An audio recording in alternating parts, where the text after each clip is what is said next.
Okay, and I have on the Portal to Miracles. So we've got the Portal to Miracles going on in the background.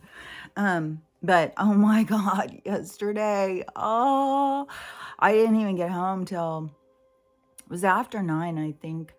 Um, so, part of my drive was totally in the dark, but this drive, oh my God, there's so much, it's so crazy too. When I had, on the way there, everything just seemed like it was just in sync. It was crazy. It felt like I wasn't even in my car. It's just going. And, I felt like I was just along for the ride and everything was just flowing until I got into the town, and then my navigation stopped working.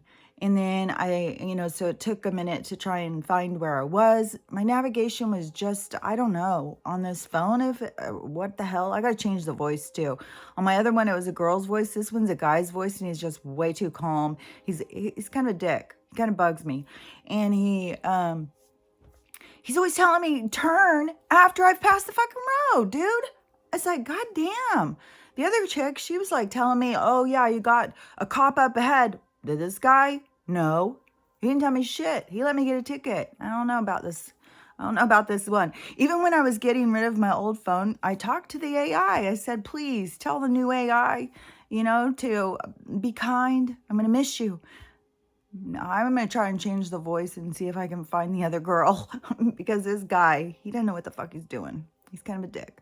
And so when I got pulled over, and I had gotten out of the car, the cop was just giving me asking me where are you going? Where do you live? Where are you going to go there? How long have you been alive? Like every fucking question you can think of. And I think it is, they start doing that to just kind of size you up, see if you get nervous. Like, what do you got to hide? What are you doing out here? What are you out here living your life or something? What are you hiding? I was like, I'm trying to hide from you. That's what I'm trying to hide from. I'm trying to just pretend like I don't live in this system. It'd be great if we could just, go out and say, hey, I'm not really here, dude. You can't give me a ticket. I'm not really here. But, these people don't even know. I mean, like I said, that guy could be AI. I don't even know he's real. And how are you going to explain it to him? I saw the coolest thing the other day, this guy with a pickup. It was in a video, so I didn't see it in person. But he had no license plate on. And on the back of his car, he had all of the, not mandates, whatever, the laws of protection, his rights. So he had them all written out in the code number on the back of his car. And so he said, cops pull up behind him all the time and nobody pulls him over. And I would like it to be able to, they didn't walk up to me and say some of the key words and stuff that they say in order to be over you. I don't remember what they are. I don't remember them saying any of that stuff, but it is, I am in the game. I'm driving a car. I have a house. I'm still in the game. I just want everybody to realize it's a game so we can clear the board and start our own game, but until then, I'm kind of, stuck, and the game is fixed. So it's very irritating when you're in the game and it's fixed. So anyways, and then, so yesterday, oh my God. But one thing too is, and I was thinking, because, I'm supposedly in this really bad part of town and stuff, and I was walking around and people are always nice to me. And that's the thing, is like, I can go into like a poor community and walk around and everybody's nice to me. There's something, I think, with the tattoos. I don't know if they look at it like, damn, that lady can take some pain. I'm not sure. And if they're just like, God, I wish I had that much money to get some tattoos. I wish I could display how I feel on my skin. Everybody's got their own thing, but definitely, I get treated a certain way. I can walk through stores and around and not be bothered. And then if I go into a richer one, then they look down on me like, oh my God, who in the world, who in their right mind would do something like that? Why wouldn't everybody just want to be like me? They just get like this total attitude and look down on you and stuff. But that is the thing when you get in around some of these people who like cops and doctors and stuff and their attitude when it comes out. So I'm sure I was getting a lot of extra questions just because I got out of my car immediately, jumped up out of my car, ran out there with my stuff, and covered with tattoos. And right away they're like, okay, this sketch person, she's probably on the drugs. She's driving from Yakima to Seattle. She's got some you know, going in between the Silicon Valley and the Yakima, which it was very much like a border, like kind of in Mexico, Southern California. It was very much, it does remind me of that area. Mexico is one of my favorite places. So I love it. And one thing I totally, oh my God, and I know I've talked about this before, is how I just love Mexican families when I was a kid. Not a total kid, it was when I was a young mom. So it was just in my early 20s.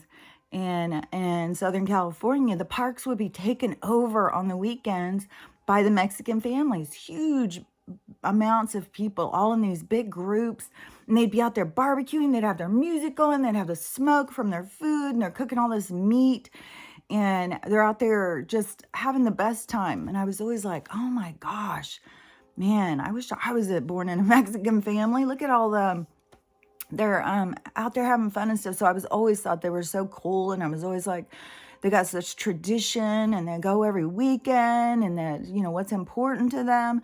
And I just thought it was really cool. So going to the shower, it was that kind of thing.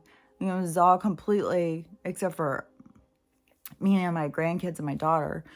I think maybe a couple of white people came.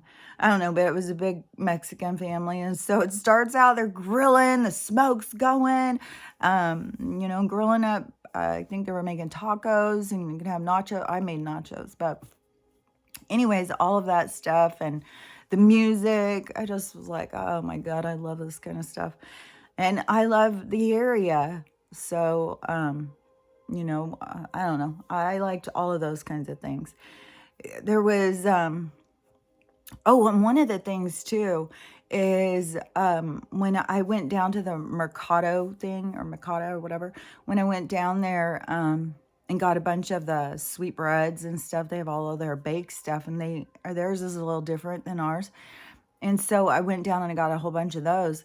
And then when I was walking back into the apartment, there was like these little kids, all little white kids too.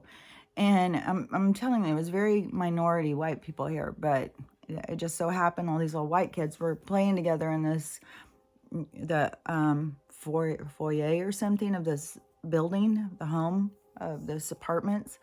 And so when I was walking in with them, this one's like looking, she's like right up to my back. Oh, wow, cookies. Oh, wow, I see some cookies. There's some cookies in there. You know, it's kind of like, oh my gosh, kids and cookies. They probably would really want one. And I went in and I was cutting up the stuff because I was going to leave a bunch because of my granddaughter. I knew that they would all be excited to come home and have all this baked stuff. So I was putting some on the plate, and I was like, well, I should take some out to those kids and give them some cookies. And I was like, no, I don't. To me, it seemed like that was kind of like a Pavlov's thing. Oh, here, it's safe. Take some cookies from a stranger. Here, take a candy from a stranger, you know. I was like, no, I can't reinforce that. That's not good. As a matter of fact, I think I'm going to go out there and tell them that. So I did. I went out there and I said, you know, I just wanted to say something about the cookies and the candy, you guys. Make sure, don't take anything from any stranger, no matter, you know, if they seem okay or whatever. Don't take any cookies or candy because there's somebody putting drugs on them, and it's really, really bad. And the kids were just like, their eyes were like, what? Oh my God. You know, they had no idea. Obviously, the school's not telling them. Probably a lot of parents don't even know. And so I said that, and I said, also, do not pick up any money. Don't pick up any money you find on the ground. This reminds me a lot of when I was in England back when it was during all of those IRA attacks, because it was very much like you couldn't touch anything on the street. There was like these hidden detonation bombs and stuff, and they would put them down. So a little toy, and it kept happening where people would be out walking their dogs and their dog would go up, and sniff this ball or something, and the ball would be a bomb and it would do a bomb. So it was harsh, but that's kind of what it reminds me of right now. It's like you're fucking walking out in a minefield. You better pay attention.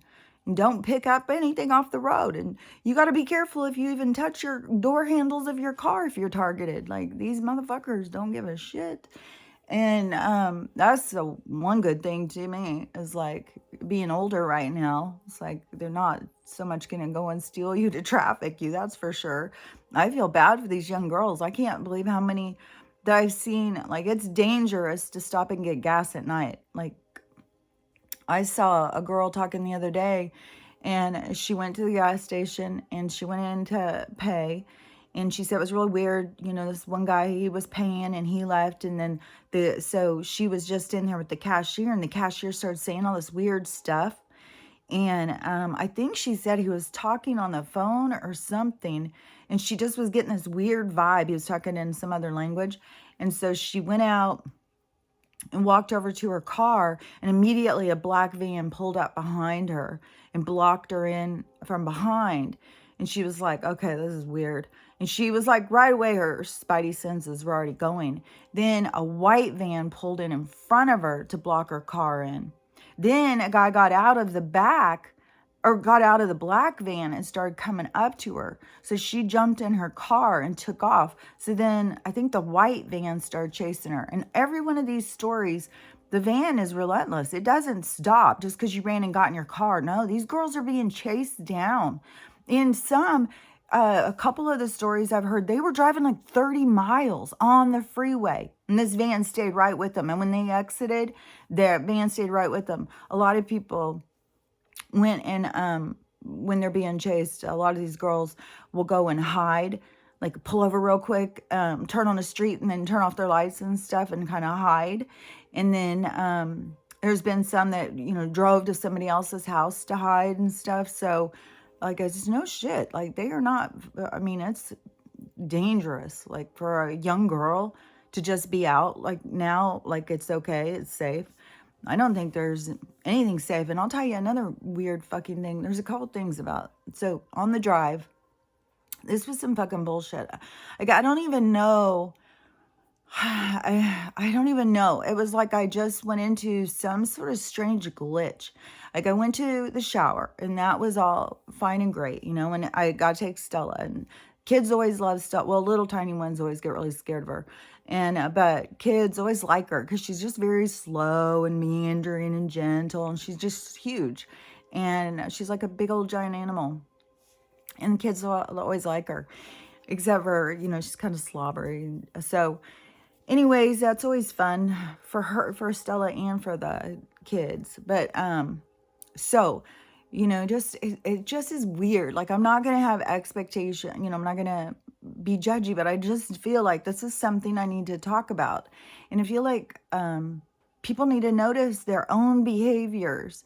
Like, if you notice, like, you're doing something like this, just look at yourself more clearly, because, it's just weird. I spent all that money, all that time, and was alone while I was there. Like, there wasn't anybody coming over and, oh, grandma's here, let's hang out with grandma or anything like that. It wasn't like that, So I was basically by myself there as well, except for the couple hours I was at the art show thing. And then the next day for the hour, I was at I think it was an hour and a half at the shower.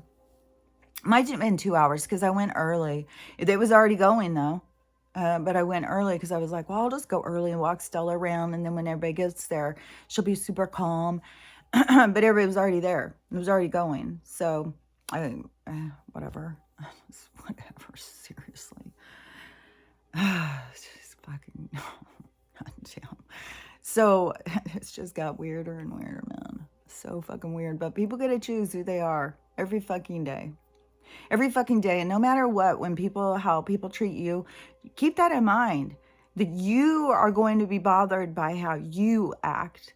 That's what's going to bother you. Like, I can look at how other people act and just kind of question it. I'm not going to take it on as my responsibility. I just am like, it's so, like, I can't imagine certain things, like if I stop talking to somebody because they said something I didn't like, and then I turn it into, I mean, I have one daughter who has not spoken to me. What is this going to be like? Going to be 3 years soon. In a couple months, it's going to be 3 years because I had said all lives matter. That was the worst thing that you could possibly say. And that just brought up a lot of stuff. She just had to realize what a really demon person I truly am and how horrible I've made her life. And make sure not to tell Mom anything I'm doing. She could judge me. I was like, seems like I hear a lot of projection coming out of this. So whatever. Everybody gets to figure out their shit themselves. So I can't carry someone else's baggage anymore. I did it for so long with my kids, my husbands. I let my whole entire family be abusive towards me. Like I didn't know who I was at all. And I would just let myself be walked all over and all the time. And it's patterns that, a lot of people, I don't know. They can look at things the way they want. We all can see things how we see them. I can't worry about,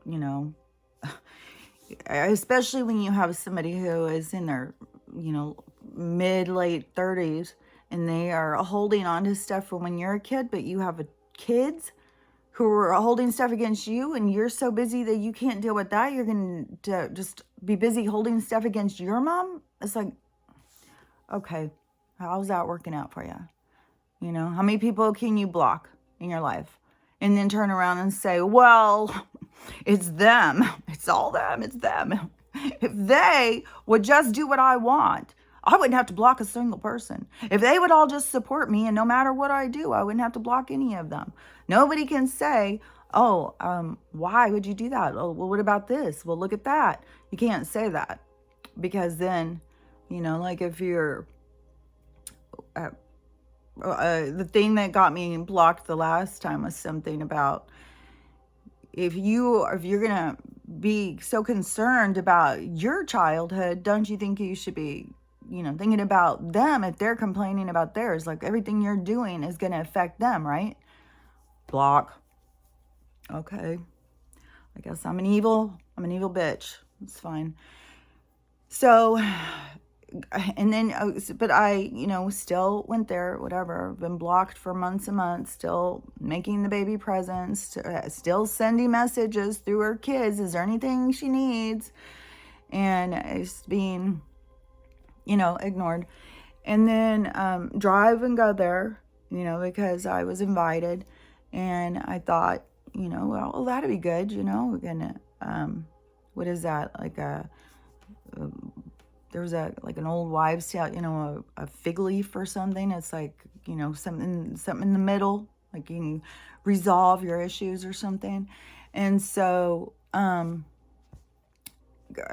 going, I thought, that would be a little bit more like happy to see me, like, oh, I'm really glad you came. Thanks for coming. Or no, God, no. It was way more of like, I don't know what you're doing here. God, oh God. But the thing is that gets me is, for all that time, I maybe got, 10-minute conversation. If you put all of the 30-second parts together, like, oh, I'll give you a second. Ask me a question. Okay, thank you. Kind of like 10 minutes of somebody's time. The person who invited me, I think I got 2 or 3 minutes. And when they even spoke to me, it was kind of like, just give it down. Wow. Like, I know I'm not allowed to talk to you. Like, why was I invited to this? Please, somebody tell me, why was I invited to this? And then, I'm still just being, myself, being pleasant. Well, just, I don't know what the past is going to be like, but, let me know when she goes into labor and stuff. I can try and come over. I just don't know what it's going to be like. And there's not really any place for me to stay or anything, but, I want to know what's going on and stuff. Well, yeah. Yeah, I'm going to try and keep the family updated. I know y'all are family. I'm going to try and I'm going to do everything I can to keep y'all updated. Okay. like, okay. And then, the other person comes up. Like, when I start putting things together after, and I have plenty of time on this drive to put shit together. When I started, it's like, oh, so you're right. I'm like, oh, I better hurry and get over there. What's being said? So then I was like, okay, well, I'm going to go, let me know, to my daughter, let me know when you go into labor, yeah, we'll see. Well, I made eye contact just then, but there was no eye contact. Just, yeah, we'll see. Okay. Bye. Love you. It's been great. Good times. It's like, oh my God. The thing that I got out of it is like, some people, it's so much more important to hold on to their story than to let go of it. Holding on to a story to create a victim. Look, I've got a new family here, and my old family, they're just not supportive. They're just horrible, horrible people. Well, people would have to sit there and think for themselves, like, is this person not supportive? Did they just drive 4 hours, spend $100 to come here and see this person and had to find a place to stay and everything? Is that support or not support? I don't know. And then, so when you're so busy telling everybody, you're a victim, your family is the most horrible people in the world, and you've blocked them all because how dare them? And especially, how many times did I drive across that pass last year to go pick her up because of this or that, and she needed a place? Oh my God. But I'm not supportive. I don't know what support is, obviously. I really don't. But I was like, man, this is like the same thing as like when she was a kid. And that family, that was Native American family. And not to stereotype or whatever, but it was a family that has severe addiction problems. Like, most of the family has died from addiction and or an overdose or something. Like, it's a very they had a lot of problems. And that was the family that she went into first to tell us, my family's the worst. They're the worst people in the world. Like, my mom wants me to stay here. She'll help me with the baby and I can finish school, but she's so horrible. I'm going to go live with this other family and drop out and just, I was like, okay. Even when, I was so much wanted her to have a degree or just a diploma. There's so much, like, it was so important to me. And there probably was some of my own ego, like, well, I can't have a dropout daughter. What's that say about me? What's that reflect on me? I'm not even a good mom if I got kids dropping out and having kids in school. Like, you're always thinking about, how's this make me look? And so I was so determined for her to get her diploma that she went school. You just go pick up packets and stuff. We'd bring the packets home and do them for her. Like, just fucking do the packets, take them, turn them back in. And that was the problem. I don't know if I have time. I don't really want to talk to that person. Like, okay, well, do you want a fucking diploma? I mean, it's not that much. What do you got? 40 packets? Finish them and then you get your goddamn diploma? And it was so stupid. But I knew that would really bother her. My mom dropped out of school to have me, and it bothered her to the point where she was like 50 years old and went back to get her diploma. I was like, so I just felt very much like we got to get her. It may not be important to her. She may not be even aware how important it's going to be at some point to say, oh, I dropped out of high school. It is something that a lot of people don't want to go around and say. They feel like it's a reflection on them. Like they are stupid. They're not good enough. They couldn't even finish school. It's just, school is ridiculous. The whole thing. I'm so disappointed in myself even that I even thought it mattered. But, that was part of my own growth.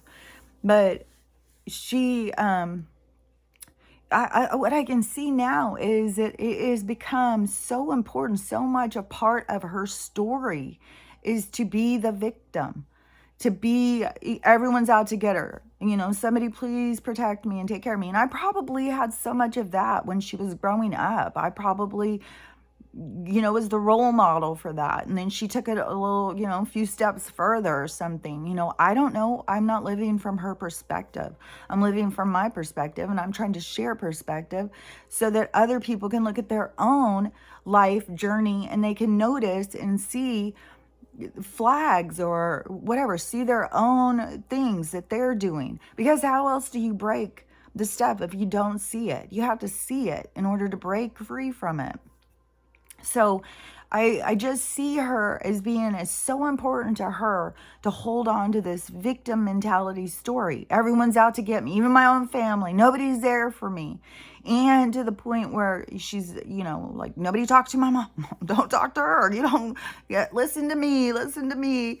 I mean, I've got, those grandkids, which I know I've said before. I can see when people are seeing me through the eyes of somebody else. They're not seeing me. They're not seeing the person who's standing there. They're seeing the person who this other person sees, because they have abilities to direct other people's visions. And that is something that, I would assume when this stuff turns the other direction, there's going to be some hard shit that's going to come up for people. Really hard, it will be kind of like your lies are exposed to the world. Your story is exposed to the world. Your truth is exposed to the world. So then what do you do with the pieces? So now you've been shown like that this is your story. That it's not really real. You do have support. You do have people that love you. You keep turning everyone away. Why are you turning people away? What in you is pushing people away that love you? So those are the things you have to go in and break free, break down, and then for the fact, and I've talked about this before, for, the kids to be holding on to some stuff that happened when they were little kids, like, apparently I told her, she said that she was hungry at school or something, and I said, chew gum. But she took it as I was saying, stop eating food, just chew gum. You're too fat. You need to lose weight. You need to go just chew gum. Don't eat. I was like, well, I even said to that, well, if I was saying that, then why was I cooking dinner? Why would I cook you food? Like, if I was just saying, why didn't I just set gum down on your plate? Like, but kids don't have any logic. They don't, they don't think things through. And I'm not saying every kid does not know that they're abused. There's some people who are so abused by their parents that, yeah, that is your journey to go to self-protection, to get away from these people. And there is lots of parents, there is lots of grown-ass adults that are living from pain of childhood trauma. They have not let go of stuff. And when I see people who are growing up and I can see them holding on to stuff that doesn't matter, you are keeping yourself trapped in the past. You are keeping yourself trapped in your own victimization of self, because it is about you needing to hold on to this story of poor me, rather than to empower yourself and let it go. And so, maybe you don't ever need to speak to your parents again. Like, I had very strict boundaries with my dad. There was plenty of times when I didn't talk to him. I didn't have him be around my kids and stuff, but he was an active alcoholic. He was drunk all the time. And he was a pedo, you just never, he was definitely not somebody you'd leave kids with. You would you had to keep them next to you. So there was, there was issues. It wasn't like I was being cruel. I still saw him. I went and saw him even at the, when he was dying, and he still comes to visit me. I mean, he had a lot of issues, but he was such an important person in my life. He was so much more than just a drunk pedo. He was, charismatic. He was charming. He was funny. He was, there was a lot of cool stuff about him. He was really a fun guy. He'd come out in the morning, every morning. He'd come out dancing and singing, and, it was a shame that he chose alcohol. That's what I used to cry about when I was a kid. Like, You know, he chooses alcohol instead of choosing his relationships with us. You know, he does not even have a relationship with himself because he doesn't know himself. You know, I was sad to go to his whole life and not ever get over those obstacles. But, you know, I don't know at this point, because I'm still in the game, if all of that was to teach everybody else. Like, just because someone plays the bad guy in life doesn't mean they're a bad soul. We all play the bad guys for somebody. And this world does have a lot of sick shit that people go through, a lot. So I just say, you know, I don't know. I know that there's really super abusive parents, but I just think people don't start seeing the whole picture. They just get very stuck in the one bit of it, whatever that is. Their pain and their trauma is what everybody has these obstacles to get over, because we've all had it. We've all had very painful, traumatic events in our childhood that scarred or wounded us. And we just, you know, just got focused. We just have to make it in this world. We just have to fit in. We just got to try harder. We got to do better. You know, how should I be? What should I be so I can be accepted? And then that became the focus for so many people. How can I be accepted? How can I be accepted? And start trying to become something that other people will accept. And, it'll just push you further and further and further outside of yourself when you're trying to get to be a persona so other people will accept you, because you're not living by your own truth. You're not being your own reflection of self. You're trying to be a reflection for somebody else so that you win approval. And we need to let go of other people's approval, which yesterday, this was funny. I think last night when I got home, I think I checked comments, just kind of sat here for a few minutes. So I went to bed pretty quick. But there was this person who I never had seen a comment before. And so he went in and he said, I don't know how you ended up in my, I don't think he said algorithm. I don't know how you ended up in my feed. But this is completely mentally ill. This is a crazy person right here. I can't believe she's out of the insane asylum.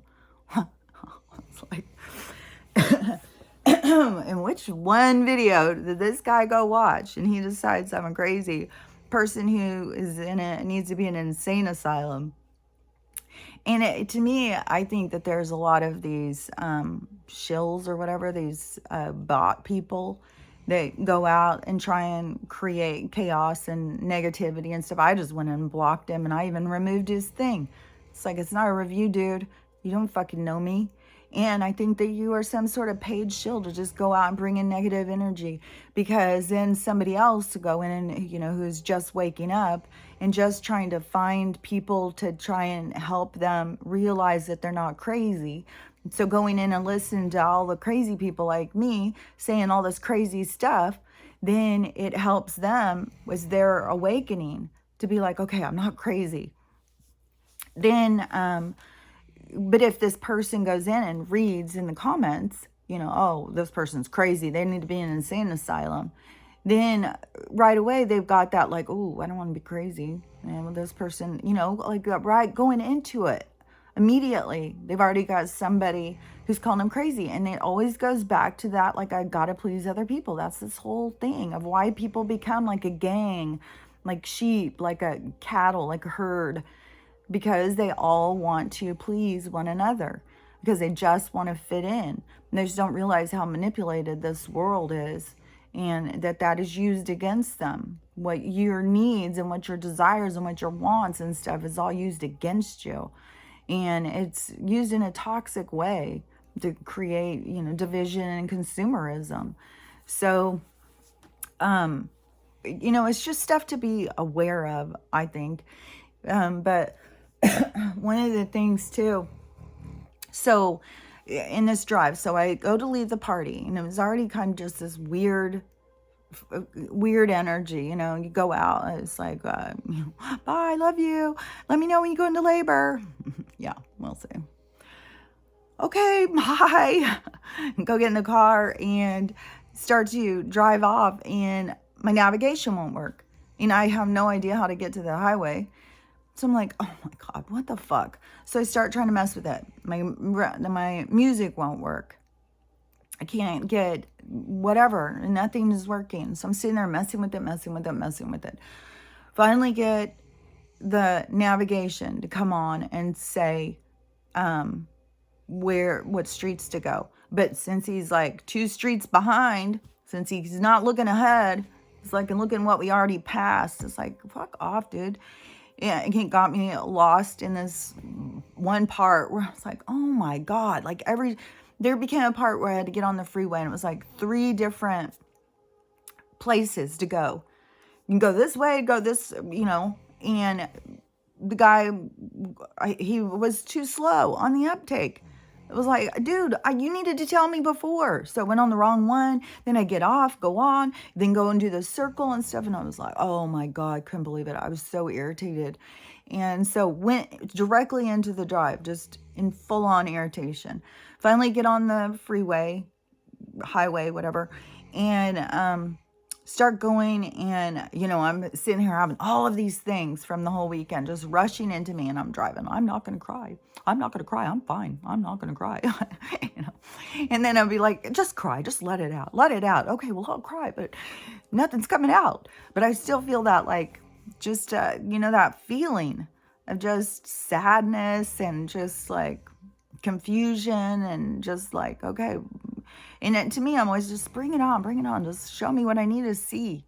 But sometimes it don't just bring something out. It's like a slow kind of, well, we're just going to leave it simmering here. You'll figure it out. And it's like, So drove down and then got onto the 90, one of their interstates. And so when I got on that, I swear to God, and you got to realize, when I'm saying this, I am out in the middle of nowhere. Like if you took all of the state and over here you have Seattle, then all the way down here at the border, down by Oregon, and then you have Yakima, and then way over here you have Spokane. So all of this whole state, down here you have the Tri-Cities. But all the way across, that is just farms and mountains. And a lot of the mountains are deserty. Like you have the gorge. You have little small towns the whole way. You don't have big cities. Like Moses Lake. And it is probably, 10,000 people. It could be 50,000 people. I don't know. It's small. It's not huge. And it definitely, there's not traffic or anything like that. And especially when you go off, so when you're going past Ellensburg, which is so tiny, Cle Elum tiny, and you're going through there, and then you come up to the pass, and you have North Bend and stuff. All these places are tiny, and they're way off. It's not like, they're stores along the road. Along the whole freeway is just forest and mountains everywhere while you're driving. So you are going, I get onto that one, and we're going good. Everybody's going fast. And I was thinking, so there's more traffic than I was thinking. I guess everybody went to Spokane over the weekend or went camping, and everybody's heading back to Seattle now. And on the other trip, when I had gone, and I said that everything was going so good the whole way on my trip until I got to, I think, Olympia.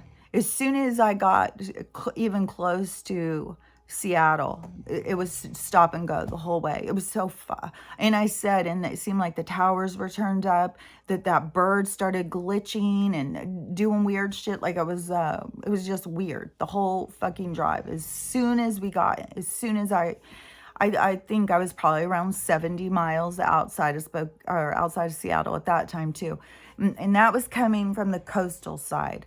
And so all along the coastal side is bigger cities. It's like the metropolis of Seattle. So it kind of spreads like Seattle, Tacoma, Olympia. Olympia is the capital. Tacoma is SeaTac. That's like the airport is between Seattle and Tacoma. And Tacoma, I don't know, kind of like Oakland or something, I think. So, Olympia is kind of like snooty. And then on the other side from where I'm coming, it has got like Issaquah, Bellevue, or was it Bellevue? Yeah, Bellevue, because Burlington is past that. Okay, so Bellevue. So the Silicon Valley kind of snooty. So that's what I was saying. Like when they steal a kid from Yakima and come up, it's just 2 hours straight into the, high sale place. You just go in there and you got to sail quick because you're right in with the rich people. Like I had said before, you go into those parking lots, it's going to be all really super fancy. And so so when I had gotten on the road and immediately we were maybe going 10 or 15 minutes, it went to a dead stop. So this is 77, I think it was even maybe like 80 miles outside of Seattle. I finally got up to one of the sign where it says 77 was the first one I had seen, but we had already been stopped for a while. So like 80 miles, I'd say, outside of Seattle. And it suddenly became stop. Just stop. We'll just sit here. We'll just stop out here in the middle of nowhere. And you could see, and this was truckers and everything. Like, there was so much traffic. You could see way up ahead. It's just stopped. So we're just sitting there and sitting there and sitting there thinking, okay, well, maybe there's a wreck or something and then they'll clear it. No, just kept staying like that. And I'll tell you where I feel like this is some manipulation. They are fucking controlling our movement, especially coming from, oh, you wanted to go travel this weekend? We're going to make sure that you're not too fond of that anymore. So we're going to make it so fucking hellacious for you to get back home. Because there's no fucking buddy coming up across that mountain that's not headed back to Seattle or that general area. I have to go through Seattle to go anywhere. Like the mountain, like if I were to try and go out the back way, the mountain is going to be closed here. It could already be closed. They close it out. You can't cross that way. So I have to go through Seattle to get out of this place. And it's like, man, either I have to go to Canada or go to Seattle. And Seattle is fucking hell. And so it starts with this stopping, and oh my God, I was so fucking irritated. Oh my God, because the gas and the time, I'm already like, Jesus Christ, it's like 4 o'clock and I'm not going to get home. I'm going to be driving all through the dark. This is fucking shit. I was so irritated. I was already just getting home, like it was going to be dark, but now it's like, oh my God, this is some bullshit. And so I was sitting here driving, stop and go, stop and go, stop and go, almost 2 hours of stop and go. I think we went like at the top speed, 5 miles an hour when we started moving, and then stop, start, stop, start, stop. And I think it was around 62 miles to Seattle when it finally broke free, right when we were going to be going down this. It was right when we were going up and down in the mountain part. There was no reason for there to be any traffic stop. There was no we didn't pass any nothing. And but what was there, and this is why I was like, this is some controlled motherfucking shit. There is no fucking way that anybody could tell me that this is not controlled. There were those giant, those big light board things, and they'll put them out and they'll be like, road work ahead and blinking, slow down, road work ahead. So those big things, I think we passed 3 of those in the middle.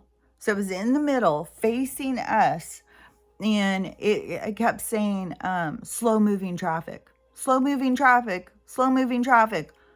Well, seems a little set up, doesn't it? How you got these out here, slow moving traffic? Why would there be slow moving traffic way the fuck out here in the middle of nowhere? Are you fucking kidding me? I swear to God, I was sitting there driving like this Truman Show bullshit. I was like, what do they have in front of all the cars? They just put 2 trucks, just have them go next to each other, so we're all just stopped. Like, what the hell do they do if you're way at the front? I know you can't get past the trucks and the people way at the front, They have no idea that now it's like backed up for fucking 20 miles of people who can't get past the truck.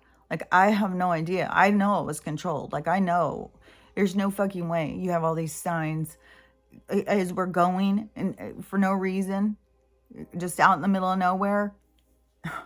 Slow moving traffic, yeah. We're in a place where most people are going like 90 miles an hour. Okay, we're gonna go 5 miles an hour out here, coming home on a Sunday evening.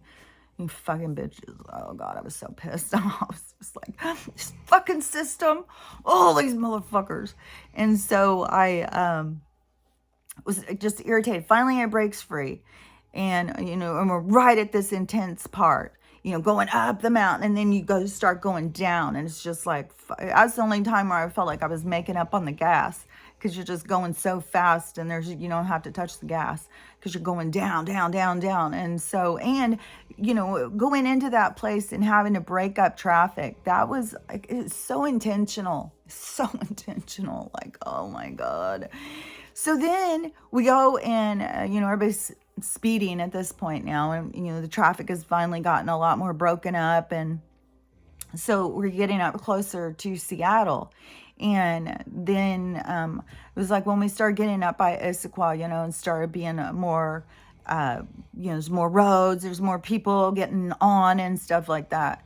And so it was around, I think it was as soon as, because right after Issaquah, right around there is when you get onto the 405. So then you're going like right up, sweeping like across Seattle. Like Seattle's right here. And so it was kind of like the little things going around it. So then there was the purple lights. And they didn't just have, there was purple light. I kept noticing the lights. Like even when we were on this slow moving traffic, there was cameras and stuff. I would just be sitting there like, fuck you to the cameras. Fuck you, big brother. Fuck you. I know what you're doing. Fuck off. And I kept thinking of all these people that were in this thing, if they even have any awareness of what's going on, or they just think, oh yeah, well, it's traffic, or they realize that this is controlled. This is completely controlled. They want us to be pissed. They want us to be anxious and depressed. And they definitely convinced me, stay home. I was like, fuck, I just want to go home. I just want to go home. So then the lights up above, there was definitely purple lights. And they were mixed in. Like, I saw a news report where the news report did a whole thing about the purple lights. And they're like, well, tell us, why are these lights turning purple? People want to know, like, we're very confused. Why are all these lights turning purple? Did you put in purple lights or something? Oh, no, it's just a glitch. It's just this weird thing. As the lights are going out, they're just turning purple. We're not really sure why, but we're going to fix it. We're going to, for another $10 billion, if you guys would give us money, then we'll go in and fix all the lights, and none of them will be purple anymore. It's like, oh, really? You just got these little sweet cover stories, and always just give us money. Just give us some more money. We'll fix it. So then when you see it, you could see like there was lights mixed in. You could totally see it was different for the purple lights. And then there was this whole bar thing that went across the freeway. So it was like kind of like a post, and it had this other post that had several posts going out across 3 of the lanes. And sometimes it would go up and be more lanes, and then it would go down, how it does in these metropolises. And so across this 3 lanes were these lights that were sticking out, that were purple. And every time we would go through them, they were like flashing on these cars or people. And so I kept thinking, is this monitoring? Like, do they know what's inside of us? Like, what is this picking up? What is this checking? What is this looking for? What are these lights monitoring? Or are they doing something? Are they signaling a chemical inside of us to activate? I don't know. It definitely was doing something. I was watching it and paying attention. It was definitely flashing each time that somebody would go through. And, I was sitting there like, oh my gosh, are they monitoring the stuff that was put in? What people kept saying, that the black light shows up like you're in a black light for something that's inside, like it lights people up. somehow I was like, man, there's something. There's no fucking reason to go and put all these purple lights everywhere. And I'll tell you another thing that's spooky is that there was some Congress Senate thing or something, and it shows the room where they're all out there, and the guy who's speaking is representative, I don't know, I think he's Pennsylvania or something, I'm not sure where he's representative, but he starts talking about something bad, something real bad, something about flesh eating, something about big, something about, he kept saying, he would say stuff and then he would say, like, this is retracted or something. Like, he couldn't say the whole thing. There was just key words in there. So, really big, flesh eating, really bad, a huge amount of death at once, what they're going to do with all of the dead people, like, I don't know. I went and looked in the comments, and in the comments, there was people like, oh, well, that's because they know that the demons are about, the sky's going to open and Jesus is coming out and the demons will go to hell and they're going to eat everybody on the way down, or some, like, there's comments like that kind of stuff. And there's comments like the giants, it's the Nephilim, they're back, which they, the giants were always here. But they were also hidden because they were so depleted in their amount of people. So, and I think a lot of them can live a really, really long time. So, some of them could be alive and maybe the women were killed or something. And then they stopped being able to reproduce. I don't know, but their tribes or their groups got a lot smaller and a lot more hidden. Like, they hide out into the mountains and stuff. But so the Congress or Senate, they're having a whole thing talking about what's to come, and and retracting all this. Like, they can't even tell each other, like, all this stuff. Or was he just reading something? And I don't know. He seemed very concerned when he was reading whatever it was, and it's the same thing that we hear over and over. And I don't know what is to come. It's going to be biblical. It's going to be super bad, and people who are asleep are not going to see it coming, and it's going to be a big old slap in the face, wake up. And so, I don't know, I really feel like it's close. I don't think that it's going to be giants coming all of a sudden, all like coming down to eat us. I don't think that anyone's going to land and come and start eating us. I think that whatever they're trying to do, they're trying to create this zombie apocalypse. They're trying to do something to people. You see it in the movie. They want to get people to have no feeling for one another, and then this push on the cannibal stuff. And they're doing something. They're programming certain people. Like, and are they going to? Because I've heard things about killing and reanimating. Like, take their consciousness out, but they're kind of programmed in, and now they've got the black goo inside of them. Then you program them, you reanimate them, but you have control because their consciousness is already gone. So you can't just pull a consciousness back. A consciousness would make the decision. It'd be them and their higher, so you wouldn't go pull back in. It's not like a near-death experience. It's artificially done, unless that soul wanted that experience and would purposely come back in, like, oh, I really want to experience going out and eating people. So I don't know. It seems like there's certainly a lot of that building up, that they intend to create some sort of purge kind of thing. Hopefully, shit's going to go down before we get to this point. And then that's going to be like, oh my God, that's what they were going to do. Oh, hopefully we don't really have to go through it. But I don't know. Seriously. I mean, there's no, whatever it is, I think that we're definitely getting close to it. And,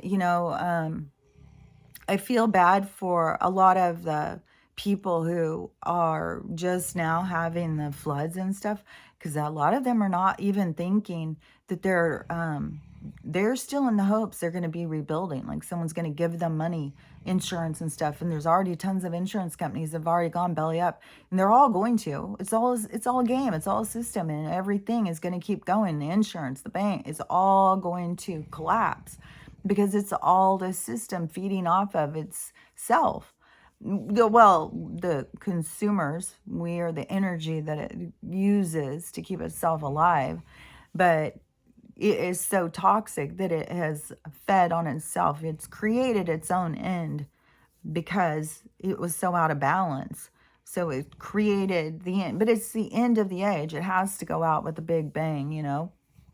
So I don't know. I just know that there's a lot better future for us once we get through this. I just think this part is going to really get people to really give up. Just the fact of how frustrating that is going to be for some people when they start trying to contact insurance companies, and they're going to be doing this over the next few weeks and a few months till it's dead in winter, and then you're kind of stuck in your house.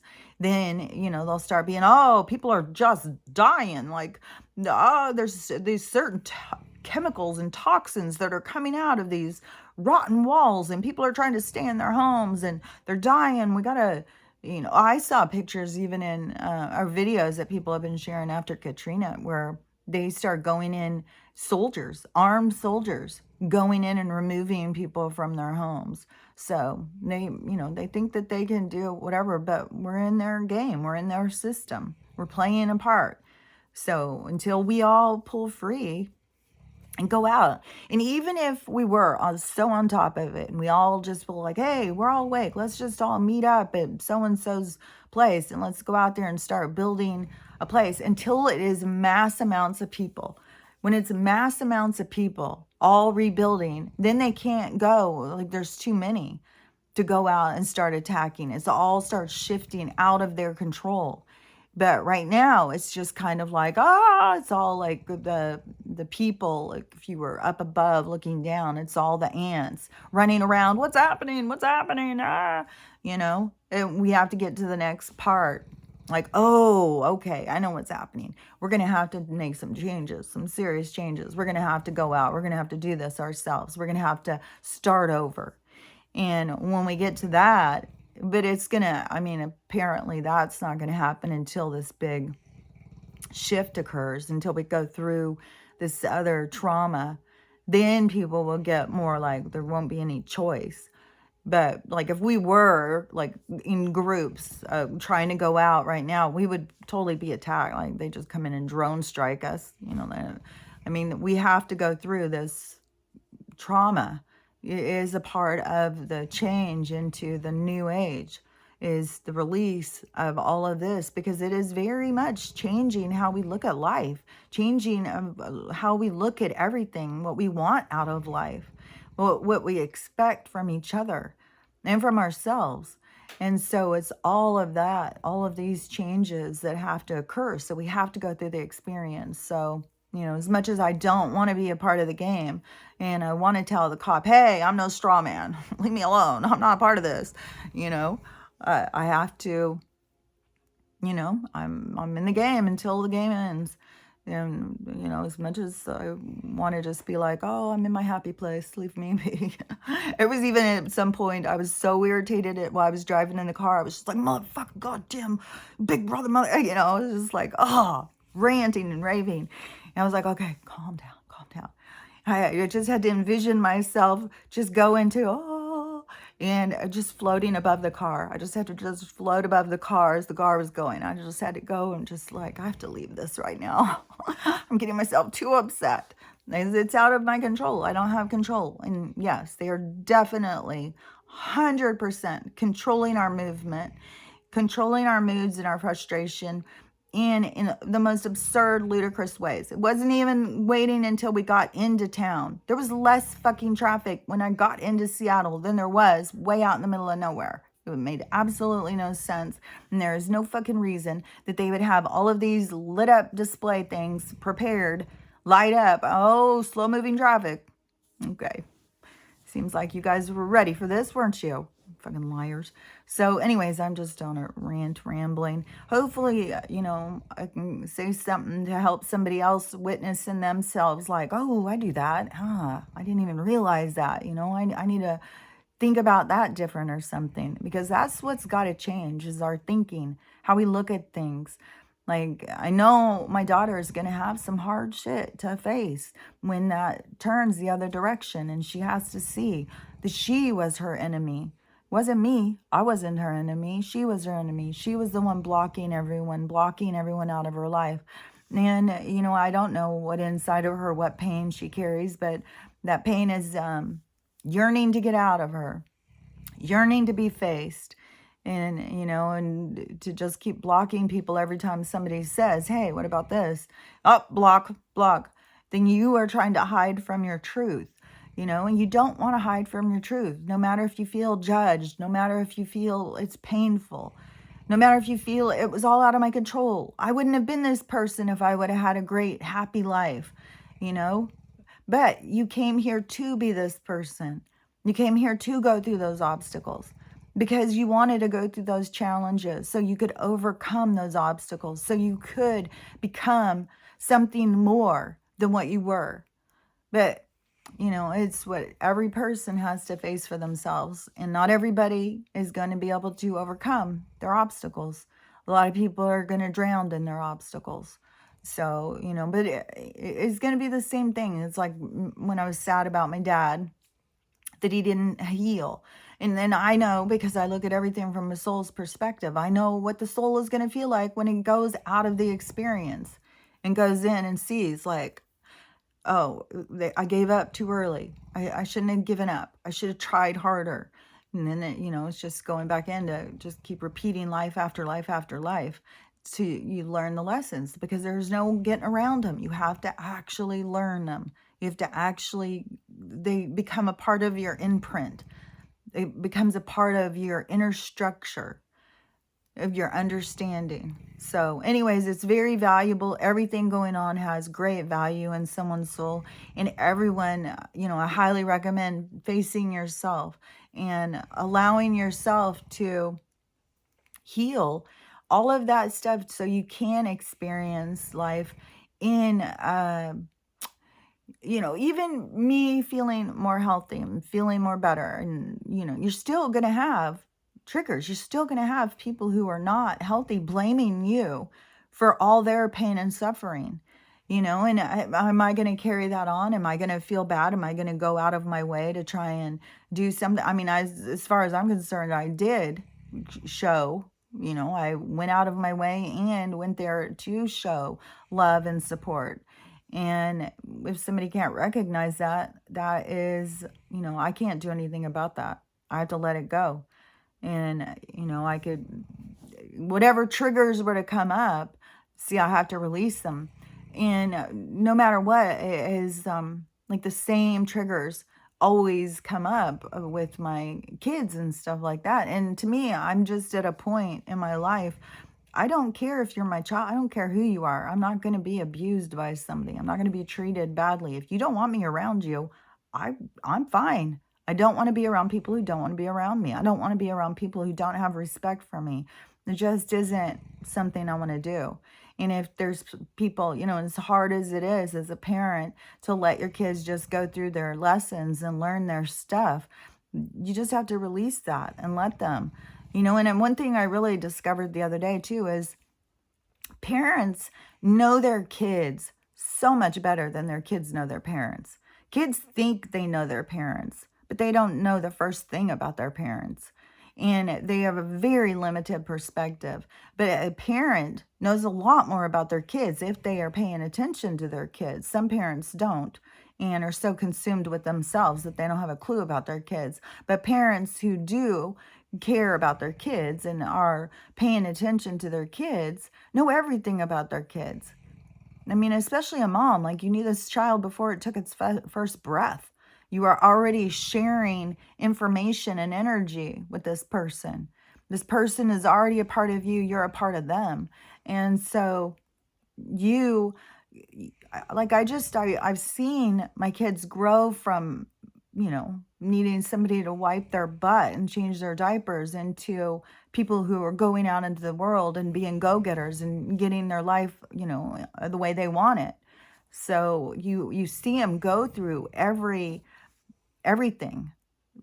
as they progress through childhood and adolescence. You see them expand themselves. So you really do see them in such a deeper way becoming who they are, even though you don't know all of their secrets and what they talk about with their friends and who they are, outside of your house. You see them at their core. And then I think kids don't see their parents at their core. I think that there's a lot of obstacles that kids have to their parents, to see them and to see them as a person, to understand them as a separate human being, as a person who has had their own traumas and own experiences and their own struggles. So anyways, just you have to know your own truth. You have to not have an expectation that somebody's going to love you, because you can't make other people love you. And that's why you do have to be your own best friend. You do have to love yourself. And so anyways, that's the challenge. So work on those challenges and just keep working on yourself through all this trauma. We don't have any control. If we're going to have zombies chasing us, we're going to have giants stepping on us and eating it. Like, we have no control at this point. Just know whatever happens, it's going to be quick. We'll be on the other side. It's just got to take a little chomp, get my head real quick. Just chomp my head off and let me get out of here so I can get to the other side, because it's going to be better. I don't know how this all has to end, but keep in mind that you are a conscious, eternal being. And anything that you think is the end is a manipulation. There is no end. It's all a beginning. So I'll talk to you later. Bye.